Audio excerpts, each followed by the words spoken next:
Migrants leaves matter, ऐसे ही कुछ लोग हैं यहाँ पर मेरे साथ जो खड़े हुए हैं, हाथों में बैनर लिए।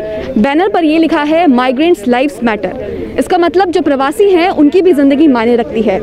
आपको याद होगा जब देश में, भारत में लॉकडाउन हुआ था, तब यहाँ पर भी ऐसी ही एक स्थिति पैदा हो गई थी कि माइग्रेंट्स लाइव्स मैटर। ऐसे ही ये जो लोग हैं मेरे साथ जुड़े हुए हैं, ये न्यूजीलैंड से पढ़ाई करते हैं। किसी ने न्यूजीलैंड में जॉब करी है, कई ऐसे लोग हैं जो न्यूजीलैंड में 10-10, 15-15 साल रहे हैं, लेकिन फ़ैब में, जनवरी में या कोरोना के चलते अपने पर्सनल रीज़न से यहाँ इंडिया आए और यहीं पर ही फंस के रह गए। जो मेरे साथ लोग जुड़े हुए हैं ये बहुत परेशान हैं क्योंकि इनको जो न्यूजीलैंड है वहाँ पर वापस नहीं बुलाया जा रहा है। बॉर्डर सील कर दिए गए हैं कोरोना की वजह से और कोई सुनवाई नहीं है। इन लोगों से बात करेंगे और जानेंगे कि क्या और भी परेशानियाँ आ रही हैं। सर, क्या प्रॉब्लम आ रही है? आज आप लोग यहाँ पर खड़े हुए, क्या वजह है? मैम, प्रॉब्लम ये है कि एक्चुअली आफ्टर लॉकडाउन जितने भी आप लोग यहाँ पे देख रहे हैं वो सारे फंस चुके हैं, जस्ट बिकॉज ऑफ बॉर्डर जो बंद कर रखे हैं न्यूजीलैंड गवर्नमेंट ने। तो उसी के हिसाब से सारे जितने भी लोग यहाँ पे इकट्ठे हुए प्रोटेस्ट कर रहे हैं क्योंकि हमें वापस जाना है। तो जितने भी यहाँ पे लोग देख रहे हैं और मैं भी उसमें हूँ, कईयों ने अपनी जॉब लूज़ कर दी है, कईयों के वीज़ा ख़त्म हो गए हैं, कोई स्टूडेंट वीज़ा पे है, कोई यहाँ पे, उनके पास कोई मतलब ऐसा कोई ऑप्शन नहीं रहा कि वापस जाने के लिए कुछ एक एलिजिबल है, उनके पास कुछ एक ऑप्शन हो। तो एट दी एंड अब देखा जाए तो सारे लोग यहाँ पे जितने भी खड़े हैं सिर्फ प्रोटेस्ट के लिए खड़े हैं कि ताकि उनको एक एटलीस्ट उनको एक ऑप्शन मिले कि वो वापस जा सके। आप लोग न्यूजीलैंड में रहते थे? हाँ जी। अभी यहाँ आए? हाँ जी। तो क्या प्रॉब्लम आ रही है वापस जाने में? वापस जाने में हम एक्चुअली उन्होंने सब लोगों ने एक्चुअली वहीं पे जितना भी हम देख रहे हैं एक्चुअली न्यूजीलैंड गवर्नमेंट वालों ने बॉर्डर्स बंद कर रखे हैं। हाँ जी। क्यों बॉर्डर्स बंद कर दिए? क्या वजह? कोई बात हुई आपके वहाँ से? मैम, बॉर्डर्स इसीलिए क्योंकि कोविड करके, सिर्फ कोविड करके वो ये सोच रहे कि एक्चुअली हम इंसान ही, हम शायद वायरस हैं, तो हमें आने के लिए अलाउड ही नहीं कर रहे। वो किसी को अलाउ नहीं कर रहे, चाहे वो स्टूडेंट वीज़ा है, वो स्पाउस पे है, क्या वो वर्क वीज़ा है, चाहे वो कोई भी है, चाहे वो एसेंशियल भी है, मतलब किसी को अलाउ ही नहीं कर रहे वो। और जितने भी यहाँ पे जो भी लोग अभी जा चुके हैं यहाँ से, वो ऑलरेडी जा चुके हैं जो रेजिडेंट थे या सिटीजन्स थे। तो उनको अगर ऐसा एक ऑप्शन दिया गया तो ऑलरेडी एक ऑप्शन उनको मिल चुका, तो हमें भी एक ऑप्शन ऐसा मिलना चाहिए कि हम भी वहाँ पे वापस जा सके। हम कौन सा वायरस लेके जा रहे हैं? अगर हम यहाँ पे हैं तो हम एटलीस्ट अपने आप को सेफ़ रख के हम वापस जाएंगे, तो हम वहाँ पे भी उस कंट्री को सेफ़ ही रखेंगे। आपकी क्या प्रॉब्लम है? ये प्रॉब्लम मैम, जनवरी में जैसे हम पहले आए थे लॉकडाउन के पहले, और फिर एकदम से जैसे कोविड की वजह से सारे वर्ल्ड वाइड ये लॉकडाउन हो गया, ठीक है। तो उसके बाद हम सब यहाँ पे फंसे हुए हैं और हम लोगों के जो रेंट्स है, जो इंस्टॉलमेंट्स है, वहाँ पे हमने घर हैं, वो जो कार्स हैं, उनकी सभी इंस्टॉलमेंट्स जारी हैं। और हमारी एक जेन्युइन एडवाइस थी स्टार्टिंग में, हमारे सबसे पहले ना जेन्युइन एडवाइस रखी कि हम लोगों के वीज़ा फ्रीज़ कर दिए जाएँ और जो भी वीज़ा हमारा ख़राब हुआ उसको एक्सटेंड किया जाए सबका, क्योंकि इसमें हम लोगों की किसी की गलती नहीं थी, ठीक है। तो अभी भी वही डिमांड है हमें। वहाँ के लोग बोल रहे हैं कि हम जैसे मान लो ऑनलाइन जाते हैं, हम लाइव चलता है किसी भी चैनल पे, वहाँ के लोग बोलते हैं कि प्लीज़ डोंट अलाउ देम। जी मैम, मेरे को यहाँ 8 महीने हो गए। मैं वहाँ ओपन जॉब सर्च वीज़े पे था एंड मेरी जॉब चल रही थी, तो मैं सडनली इंडिया आना पड़ गया क्योंकि मेरी मॉम की तबीयत ठीक नहीं थी। एंड आफ्टर दैट जब हम इंडिया आए, कुछ टाइम बाद ही बॉर्डर बंद कर दिए गए। हमें कोई नोटिफिकेशन भी नहीं मिला, सिर्फ यही न्यूज़ सुनाई गई कि 6 आवर के अंदर अंदर बॉर्डर बंद हो रहे। अगर बॉर्डर बंद हो रहे थे तो उनको एटलीस्ट चाहिए था कि 1 वीक का टाइम दे, ताकि सबको एक टाइम मिल जाए कि हाँ इतने टाइम में वो जिसने आना है वो वापस आ सकता है। बट आफ्टर दैट हमें कोई ऐसी न्यूज़ नहीं आई, उन्होंने सडनली बॉर्डर बंद कर दिए। एंड लास्ट सितंबर में जब हमने न्यूज़ सुनी कि वो कुछ कर रहे हैं हमारे बॉर्डर के ऊपर, कि चलो कुछ खोल रहे हैं, बॉर्डर खोलने की सोच रहे हैं, बट उनके आफ्टर दैट फिर इलेक्शंस बीच में आ गए। इलेक्शंस के दौरान ही उन्होंने रेसिडेंट्स और जो वहाँ के पीआर बंदे थे उनको बुला लिया, ये सोच के कि चलो उनको वहाँ जो इलेक्शंस चल रहे हैं उनके वोट मिल जाएंगे। अब हमें ये नहीं समझ आ रही कि उनके वोट के लिए उनको कोरोना में नहीं गिना जा रहा, बट हमारी वीज़ा की स्टेटस के हिसाब से हमें उस कैटेगरी में गिना जा रहा है। क्या वो बंदे कोरोना नहीं लेके आ सकते? लग रहा है आपको कि आपको उस कैटेगरी में गिना जा रहा है और कोरोना की वजह से? ये तो मैम उनके पर्सनल से इश्यूज़ हैं, हम नहीं जानते, सीधी सी बात है।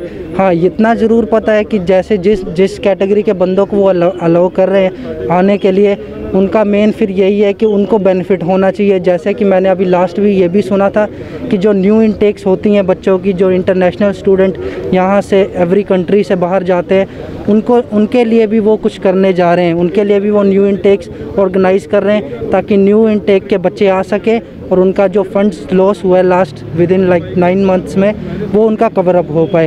और ये नहीं समझ आ रही जिनके पास ऑलरेडी वीज़ा है, जो आ सकते हैं, उनके लिए वो बॉर्डर क्यों नहीं ओपन कर रहे। यहाँ तक कि उनके पास न्यूजीलैंड अभी एक तरह की टूरिस्ट कंट्री है जहाँ पे इतने सारे होटल्स हैं और वो टोटली एम्प्टी है।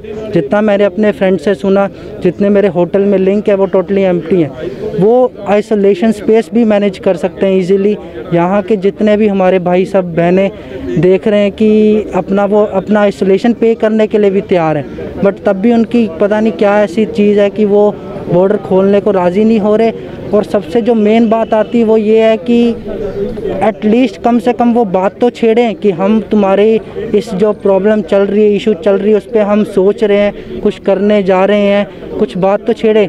उनके जो अभी जो लेबर पार्टी जीती है, कोई एक मेंबर बस एक बात सुना जाते हैं एंड उसके बाद महीने लग जाते हैं, कोई न्यूज़ नहीं आती। जैसे कि मैम पीछे हमें अनाउंसमेंट एक सुनने में आई थी कि एक दैट पर्टिकुलर डेट को वो हमारे लिए, हमारे जो वीज़ा स्टेटस है उनके लिए वो बात करने जा रहे हैं। जो हमारे कुछ इंडियन लीडर ही हैं जिन्होंने हमें कुछ कहा था कि हम तुम्हारे लिए बात करने जा रहे हैं। आफ्टर दैट जो हमें उस वीडियो, जो उस मीटिंग का रिस्पॉन्स मिला, उसमें हमें सिर्फ यही देखने को मिला कि वो लीडर्स भी वहाँ पे गए और फ़ोटो खिंचाने गए। उसके अलावा कोई मीटिंग में कोई हमारे लिए कोई बात नहीं हुई। सब कुछ हुआ, खाना पीना सब कुछ हुआ, पर कोई मेन मुद्दे पे बात नहीं हुई। वो अपने कुछ इंडियन ही लीडर्स थे जिन्होंने वो मुद्दा नहीं उठाया जो वो प्रोमिस करके गए थे। हाँ जी, मैं वहाँ पे वर्क करता था। मैं मार्च में इंडिया में आया था अपनी फैमिली से मिलने के लिए और 27 की मेरी वापसी थी, बट इन्होंने 20 को लॉकडाउन कर दिया था बिना किसी इन्फॉर्मेशन के। तो सब लोग यहाँ पे स्टक हो गए। मेरा वीज़ा जुलाई में एक्सपायर हो गया था, बट मेरा पूरा प्रिपरेशन था 27 मार्च को वापस जाके अप्लाई करने का, बट अनफॉर्चुनेटली मुझे यहीं से अप्लाई करना पड़ा था। मैंने अप्लाई कर दिया था मई में, अभी तक कोई रिस्पॉन्स नहीं आया उनकी तरफ से। हमने कॉन्टैक्ट करने की कोशिश की है तो वो क्लियर है कि हम लोग इस पर कोई बात नहीं कर सकते। ऑफशोर वीज़ा हम प्रोसेस भी नहीं कर रहे और उसके बारे में बात भी नहीं कर सकते। वो लोग पता नहीं, वो लोग ये कह रहे हैं कि अगर कोई बाहर से आएगा तो वो वायरस लेके आएगा, बट ऐसा नहीं है। वो लोग सब कुछ मैनेज कर सकते हैं और क्वारंटीन फैसिलिटीज़ भी कर सकते हैं, बिल्कुल सब कुछ प्रोसीजर वो कर सकते हैं, बट ऐसा वो नहीं कर रहे हैं। लोगों का फाइनेंशियली बहुत प्रॉब्लम हो रही है। पर्सनली मेरी मम्मा को 25 ईयर से हार्ट का प्रॉब्लम था, उनका ट्रीटमेंट कराया हमने 9-10 लाख रुपए लगा के, बट अनफॉर्चुनेटली वो नहीं रहे। अभी 20 डेज़ पहले वो एक्सपायर हो गए थे। तो अब हमें ऐसा लगता है कि फैमिली से भी लॉस हो गया और हमारा फ्यूचर भी लॉस हो गया। बिल्कुल हमने 5-6 साल लगा के अपना बेस बनाया था रेजिडेंसी के लिए, बट अब वो लोग कुछ भी हमें सपोर्ट नहीं कर रहे। तो ऐसा लग रहा है कि 5-6 साल बिल्कुल ख़राब हो गए। हो सकता है वो कई लोगों को बुला रहे हैं, इनविटेशन दे रहे हैं, जैसे स्पोर्ट्स टीम्स हैं और ये सब हैं, इन लोगों को वो बुला रहे हैं, बट हमसे क्या प्रॉब्लम है उन्हें। हो सकता है कि हम उन्हें कुछ दे नहीं रहे हैं। स्टूडेंट्स को वो वीज़ा इशू कर रहे थे अभी जून जुलाई में लास्ट में। स्टूडेंट से तो उन्हें फ़ीस आएगी, $35,000 पर स्टूडेंट आएगा, बट हमसे शायद कुछ नहीं आ रहा, इसीलिए हमारे ऊपर वो कुछ नहीं बोल रहे हैं। मेरी भी सेम यही प्रॉब्लम है। मैं पोस्ट स्टडी वर्क वीज़ा पे हूँ 3 इयर्स का, ठीक है, जो कि मेरे मतलब 9th मंथ तो मेरे वैसे ही वेस्ट हो गए यहाँ पे रह के। ऊपर से कोई रिस्पांस नहीं मिल रहा है हमको, कुछ नहीं, मतलब बहुत ज़्यादा मतलब फ्रस्ट्रेशन लेवल जो है बहुत ज़्यादा बढ़ चुका है। एटलीस्ट कुछ तो होप देनी चाहिए इनको, कुछ तो बताए कि कब है। अगर ठीक है, जैसे हम लोग जो स्टक है इसमें भी काफ़ी सारी कैटेगरीज है, तो अगर वो एक साथ नहीं बुला सकते, इन्हीं में कैटेगरीज को डिवाइड कर दिया जाए, लाइक कि पहले वर्क वीज़ा आ जाए फिर पोस्ट स्टडी वर्क वीज़ा आ जाए, बट कुछ भी होप नहीं है। पहले हम लोग स्टिल वेट कर रहे थे कि इलेक्शंस के बाद कोई होप दी जाएगी, क्योंकि हम लोगों को बोला गया था कि इलेक्शंस की वजह से बॉर्डर क्लोज है, हम नहीं चाहते कि वायरस आए और मतलब फिर से लॉकडाउन हो न्यूजीलैंड में। तो हम लोग सब वेट कर रहे थे कि इलेक्शंस हो तो हमें कुछ होप मिलेगा।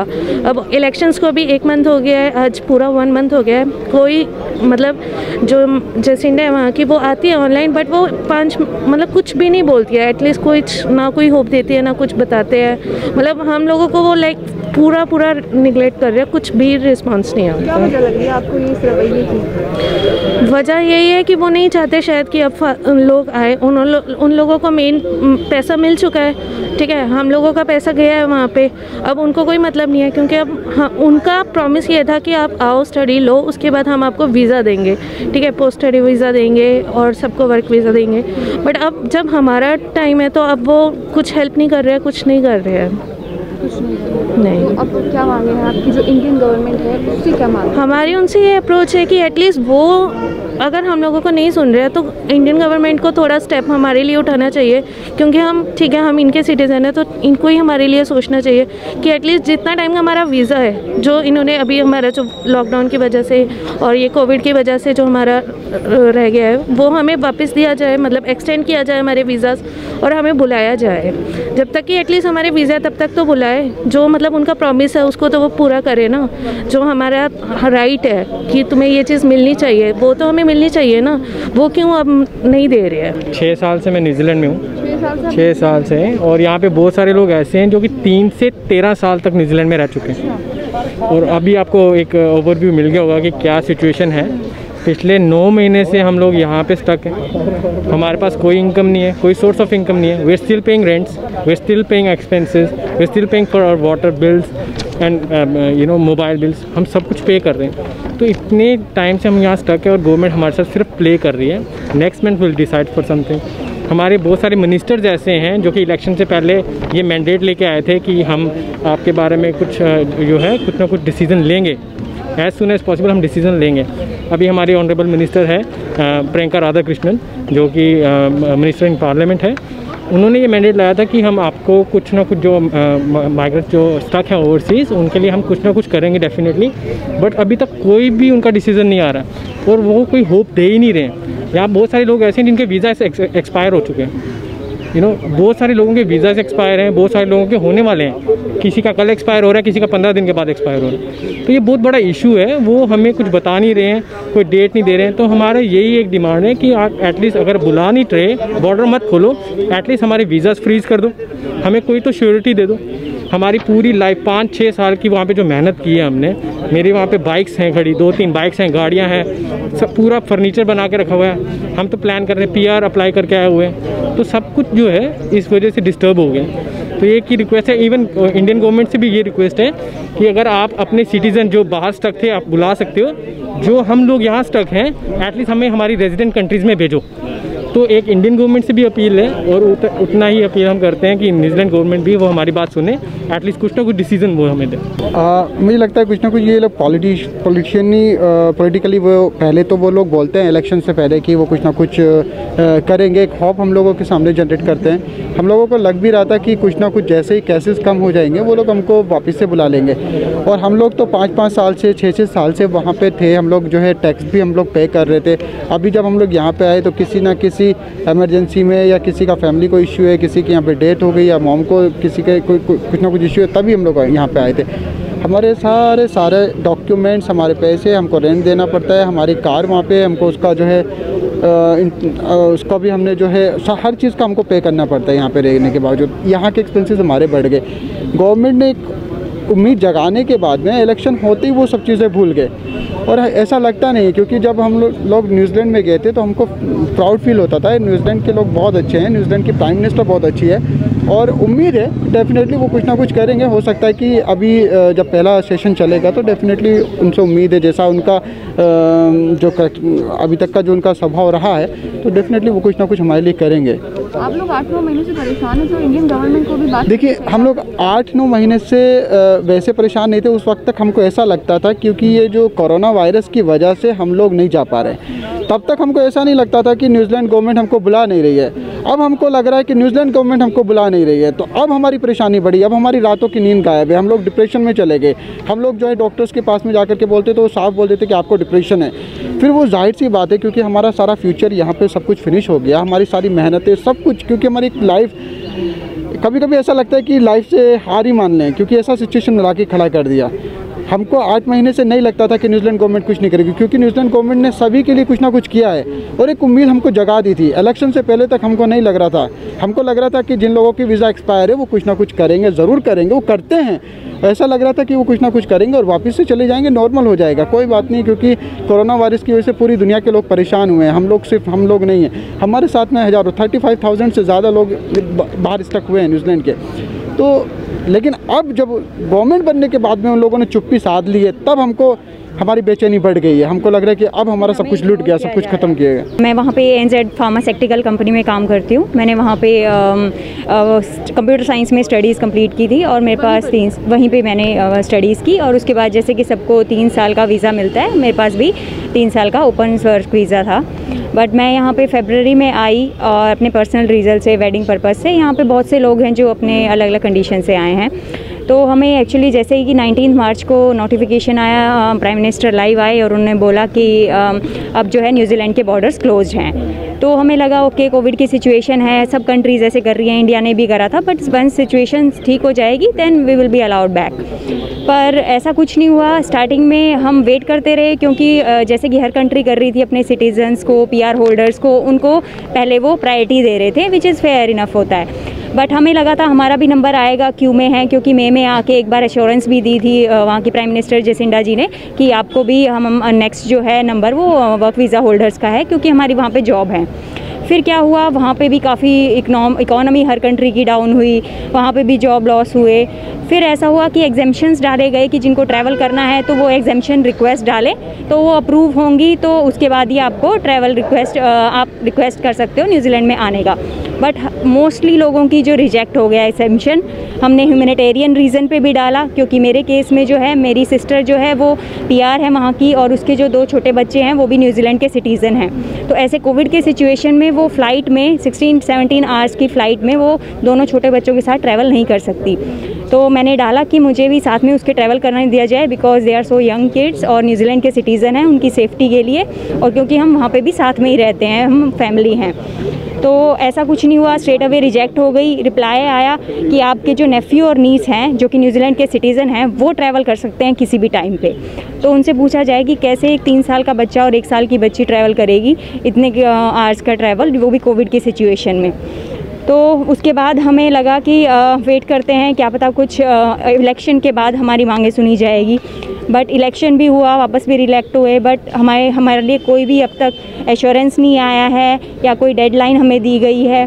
पहले स्टार्टिंग में हमें बहाना दिया जाता था या हमें कहा जाता था कि इनके पास कैपेसिटी कम है आइसोलेशन की, इसलिए अलाउ नहीं कर सकते एक साथ 1000 नंबर ऑफ़ पीपल को, विच इज़ फेयर इनफ। तो हमने सोचा क्या पता हमें क्यू में रखा जाए कि वे अपनी मैनेज कैपेसिटी बढ़ाएंगे, बट ऐसा कुछ नहीं हुआ। अभी भी वहाँ पे काफ़ी खाली भी पड़े हैं आइसोलेशन के, स्टिल जो है हमें आने नहीं दिया जा रहा है। तो वहाँ के लोकल लोग हैं वो भी शायद चाहते हैं कि हम ना आए। ऐसा है कि अब हम चाहते हैं कि गवर्नमेंट जो है हमारी बात पहुँचाए वो डिप्लोमेटिक तरीके से। तो हम अप्रोच कर रहे हैं कि फॉरेन मिनिस्टर, वहाँ की हाई कमीशन इंडिया जो न्यूजीलैंड में है, यहाँ की न्यूजीलैंड हाई कमीशन है, सब मिलके हमारे जो फ्लाइट्स हैं उनको एड्रेस किया जाए। तो सुना आपने कि वो लोग थे जो न्यूजीलैंड में रहते हैं, यहाँ वहाँ पर काम करते हैं या वहाँ पर पढ़ाई करते हैं, लेकिन कोरोना की वजह से इन्हें 8 से 9 महीने हो गए हैं और अभी तक कोई नोटिफिकेशन जारी नहीं की गई है न्यूजीलैंड की तरफ से कि इन लोगों को कब बुलाया जाएगा, कब वहाँ पर इनकी वापसी होगी।